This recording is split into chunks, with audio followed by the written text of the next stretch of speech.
ზემოდან მიკრო გადმოვატარეს ლამას იმას მიიღებს, წყობას მიიღებს. დადგი და წელი წამოიღო. ხელები გაუშვა. თან აიტალია სამართლიანობაში.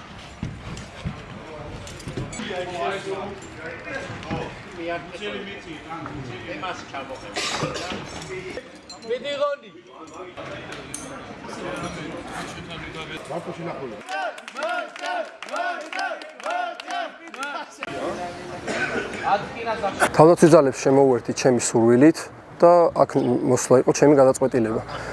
დღეს მე გავიარე სამთო მომზადება. სწავლება იყო ძალიან კარგი და მინდა ამისათვის მადლობა გადაუხადო ბესი კულათელაძის სკოლას მეთაურს და მის ინსტრუქტორებს, რადგან მათი შრომის დამსახურებაა ის, რომ მე შევისწავლე ძალიან ბევრი რამ და დღეს მივიღე ეს უნარჩვევები. ყველა ახალგაზრდას ურჩევ, რომ მოვიდეს და გაიაროს სამხედრო ეროვნული სამსახური, რადგან აქ ისწავლიან ძალიან ბევრ რამეს. ეროვნულ სამხედრო სამსახურში 6 თვით ვადით გაწვეულმა წვევამდელებმა დღეს საჩხერეში სამთო მომზადების სკოლაში გაიარეს საბაზისო სამთო მომზადება. სამხედრო მოსამსახურეებმა თავდაცვის ძალებში მსახურის პერიოდში გაიარეს როგორც ინდივიდუალური, ასევე ათეულისა და 20-ეულის დონის, როგორც პრაქტიკული, ასევე თეორიული სწავლებები, რა დროსაც მათ წარმატებულად გაართვეს თავი მას წინაშე დასმულ ამოცანებს.